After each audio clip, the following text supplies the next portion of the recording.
et sœurs dans le Seigneur, internautes, famille Foursquare, soyez bénis dans le nom de notre Seigneur Jésus. Nous sommes là aujourd'hui pour vous présenter l'émission Parole de vie, que vous avez déjà certainement vue sur vos petits écrans, dans vos téléphones, sur Facebook. Véritablement, nous sommes honorés et nous voulons bénir le Seigneur pour vos vies. Cette émission, appelée Parole de vie, vous sera présentée de manière hebdomadaire, c'est-à-dire chaque dimanche, où notre papa, le révérend apôtre Kwame Nyepe Marius, vous présentera des thèmes sur lesquels vous pourrez réfléchir, méditer à la maison, avec pour thème cette fois-ci 12 personnages dont les voix sont à éviter, qui sera bien sûr développé par notre papa, le révérend apôtre Kwame Nyepe Marius, qui va se dérouler en 4 capsules. Le thème de ce dimanche est la voix de Caïn, de Balaam et des fils de Corée à éviter. Nous vous invitons à suivre avec nous.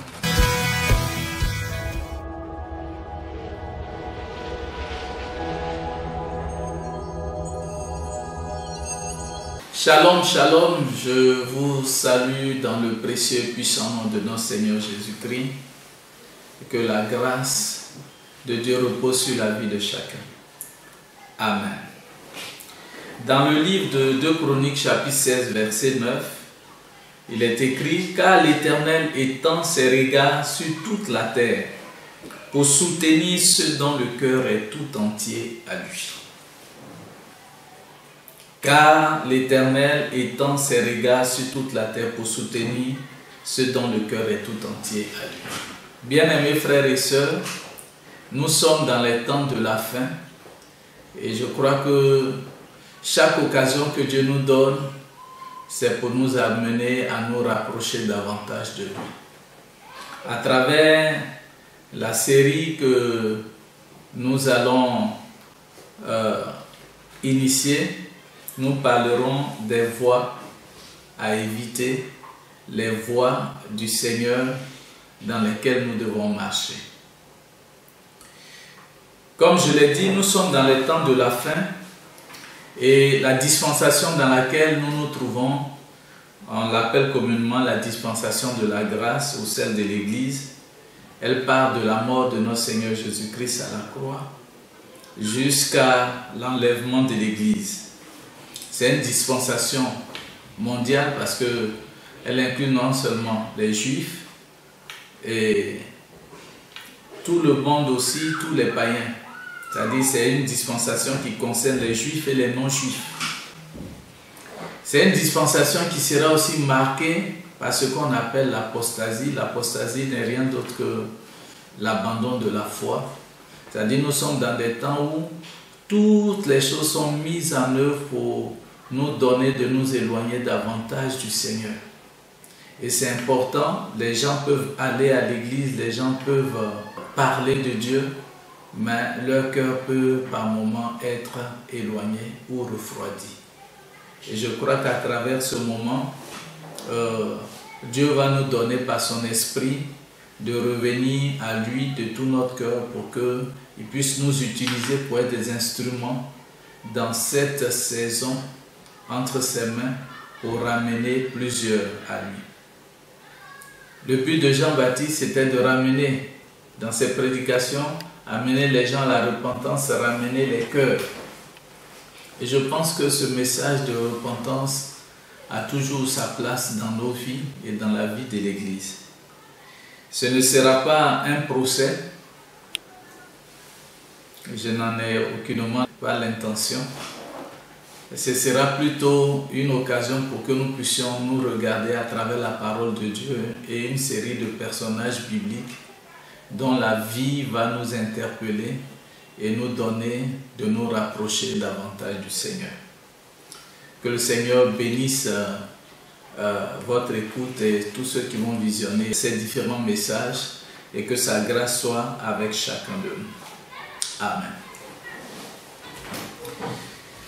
Le premier message, c'est les voies à éviter. Et aujourd'hui, nous parlerons essentiellement de 3 personnes. La voie de Caïn, la voie de Balaam et la voie des fils de Corée. Lorsque nous prenons nos Bibles, nous allons aller directement dans le livre de Jude. Jude, nous lirons à partir du verset 11. Le verset 11. Il dit « Malheur à eux car ils ont suivi la voie de Caïn et ils se sont jetés pour un salaire dans l'égarement de Balaam et ils se sont perdus dans la révolte de Corée. Amen. Ici, Jude était en train de parler des différentes actions des impies et parlant un peu de Caïn, parlant de Balaam et de Corée, il met ici l'accent sur l'attitude des gens qui se sont comportés d'une manière qui n'a pas agréé le cœur de Dieu, une manière qui n'a pas trouvé plutôt l'assentiment du cœur de Dieu. Nous allons d'abord prendre le premier personnage, Caïn. Caïn était, je dirais, le fils d'Adam. Son nom veut dire acquisition. Il a offert des fruits de la terre à Dieu. Et Caïn, à travers ses œuvres, nous nous sommes rendus compte que Caïn était un homme dont le cœur était rempli de jalousie. Il a été meurtrier parce qu'il a tué son jeune frère. Il a été envieux et il a été menteur. Caïn représente le type de personne, ce type de religieux, l'homme qui n'est pas régénéré, qui est envieux, qui est jaloux, qui dirige sa vie, sa propre vie, et dont Dieu n'est pas le maître, ou dont Dieu n'a pas la direction. Il fait ce qu'il veut. Dieu n'a aucune priorité dans sa vie. Bien-aimés frères, on peut aller à l'église, on peut fréquenter les lieux de culte, mais comme je l'ai dit en introduction, ce que Dieu veut, c'est que notre cœur soit tout entier à lui. Caïn était fils d'Adam, mais ici, la peinture qui est faite de sa vie montre que il ressemble beaucoup à ceux qui peuvent partir à l'église, ceux qui sont religieux, qui croient à une religion, mais dont le cœur n'a pas été nécessairement transformé. Parce que dans ce cœur, il y a beaucoup de choses qui se passent. Et ces choses-là ont besoin d'être à la lumière de la parole de Dieu. Bien-aimés frères, si, étant chrétien et servant Dieu, notre cœur peut par moments brasser ces différentes attitudes qui ont été décrites, il est important que nous puissions revenir au Père, revenir à Dieu par la repentance. La deuxième personne, c'est Balaam. Balaam était un prophète de mendiant et il a été appelé par Balak pour aller maudire le peuple d'Israël. Nous voyons cela dans le livre de Nombres, chapitre 22. Nombres 22, 23, même 24 parle un peu de Balaam et tout cela. Ayant reçu des honneurs, des présents, il a été appelé à maudire le peuple de Dieu. Et dans cette disposition, il a été empêché par un âne. Il a par la suite encouragé Balak à séduire le peuple pour le mettre dans une attitude qui pourrait l'amener à être rejeté par Dieu. Balaam est le type de personne qui tire profit de ses dons, profit de ce que Dieu lui a accordé comme peut-être position, sans avoir nécessairement recours à Dieu, sans chercher à marcher, à être conduit par l'Esprit de Dieu. Et nous voyons comment la vie de cet homme-là s'est terminée. On peut débaucher certaines personnes parce que là où elles sont par moments, elles ne se sentent pas honorées. Et lorsqu'on leur présente ou on fait miroiter beaucoup de choses à leurs yeux, elles peuvent quitter la place où Dieu les avait placées ou mises pour aller là où Dieu ne les a pas appelées. Et on voit comment est-ce que ce film se termine. Toujours. Bien-aimés frères, je ne sais pas quelle situation dans laquelle tu te trouves, mais Si dans tes attitudes, il y avait quelque chose qui s'apparentait un peu à celle de Balaam, Dieu veut t'appeler à la réflexion.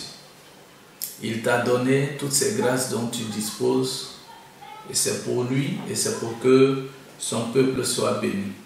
Ne monnaie pas ces grâces, et n'utilise pas ces grâces contre Dieu et contre son peuple.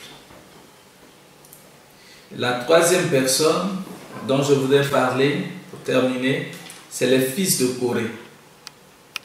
Les fils de Corée se sont révoltés contre Moïse. Ils se sont soulevés et ils représentent un peu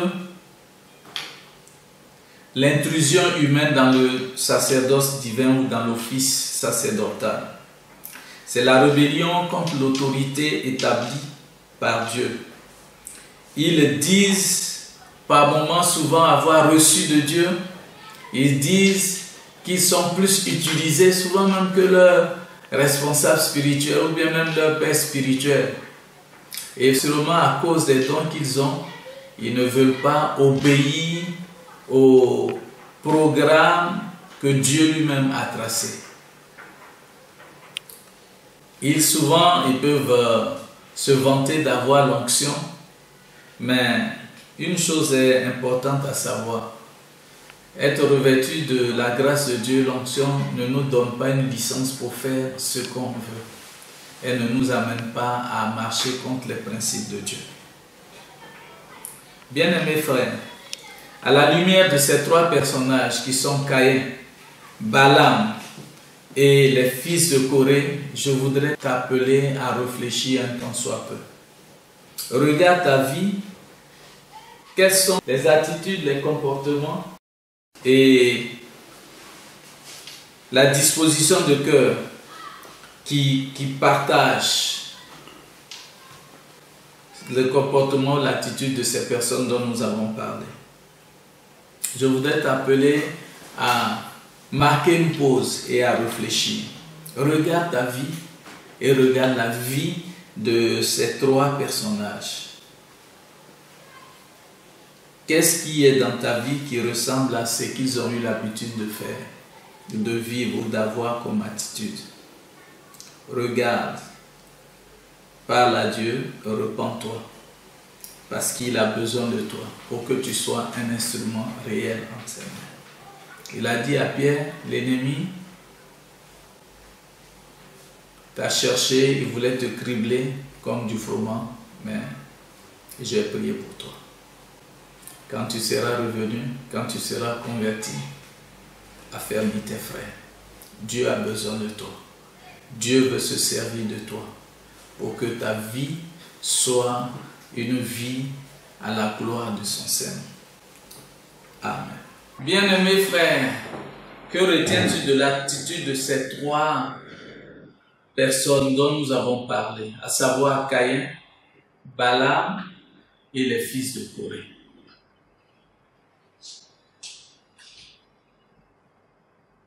As-tu la colère dans ton cœur comme quelqu'un? Es-tu animé par un esprit de vengeance? La Bible déclare que à moi la vengeance, à moi la rétribution. Regarde et visite ton cœur. Toute attitude qui n'est pas la gloire de ton Dieu. Repens-toi et dépose tout cela au pied de Jésus. Il dit du haut des cieux, il regarde sur la terre pour voir tous ceux qui ont un cœur tout entier à lui. Remets-lui tout ton cœur. Qu'il soit un instrument de ses mains pour bénir, pour ramener et pour être une source de grâce et de bénédiction. Tout ce que tu as pu recevoir comme coup, tout ce que tu as pu recevoir comme attaque ou flèche de l'ennemi qui t'avait mis dans cette disposition, je voudrais t'inviter à passer en revue toutes les attitudes. La jalousie, l'envie, le meurtre. C'est pas seulement tuer quelqu'un, mais la Bible dit que si déjà dans ton cœur, tu as médité, tu es un meurtrier. que ton cœur soit tout entier à l'Éternel. Reviens à lui et parle à Dieu. Il y a souvent dans nos vies, en tant qu'hommes, certaines attitudes qui peuvent nous donner raison et qui peuvent nous amener souvent même à poser des actes parce que nous avons raison. Mais je voudrais t'amener à comprendre quel est ce que Dieu veut dans ta vie. Avoir raison n'est pas nécessairement avoir raison devant Dieu. La Bible dit dans le livre de Ésaïe chapitre 8 verset 1, « Lorsque l'Éternel me saisit, il m'avertit de ne pas marcher dans la voie de son peuple. » Il t'a saisi pour que tu sois tout entier à lui et que tu ne marches pas comme les autres marchent. Tu as besoin de marcher d'une façon d'une manière qui honore Dieu, mais une manière conduite par son esprit. Laisse l'Esprit de Dieu conduire tes pas, orienter tes pas et te conduire. Et ainsi, la victoire de Dieu sera pour toi. Toujours dans ta réflexion, pense. Tu diras seulement, moi je ne sers pas Dieu. Mon don, je ne demande pas, je ne prends pas de l'argent aux gens. Je ne monnais pas les grâces que j'ai dans ma vie pour autre chose. Mais Dieu voudrait voir si ton service est un service qui lui agrée. Dieu veut voir. Il t'a mis à part pour lui. Il t'a choisi pour lui, pour que tu puisses le servir. C'est lui qui donne la conduite à tenir. C'est lui qui donne le plan. C'est lui qui t'a mandaté. Alors, il a le cahier de charge et la mission pour toi. Tout ce que tu vas faire sans avoir recours à lui te met hors jeu. C'est pour ça que dans ces temps difficiles, dans ces temps de trouble, comme le déclare le prophète Ésaïe, il dit à la loi et au témoignage, si l'on ne parle pas ainsi, il n'y aura pas d'aurore pour le peuple. Nous devons recevoir de tels messages qui nous rapprochent et qui nous ramènent du cœur de Dieu. Bien-aimé, c'est le message que le Seigneur a mis sur mon cœur pour toi. Tu es tellement important à ses yeux et il veut que tu reviennes à lui. Le prophète Ézéchiel pouvait dire, quelle faiblesse de cœur as-tu eu pour te comporter ainsi, pour t'éloigner ainsi de Dieu. Reviens et que sa grâce soit pour toi. Pense au moment et que le Saint-Esprit t'aide. C'est lui qui convainc de péché, de justice et de jugement et qui met sa vie au-devant de toi. Ta vie au-devant de toi et que tu sois en harmonie avec ton Dieu. Que sa grâce soit sur toi. Il dit, venez à moi. Il ne te condamne pas. Viens et repens-toi. Confesse-lui tes fautes et tes attitudes. Et son esprit t'aidera à vivre cette vie chrétienne et à te donner la victoire. Amen.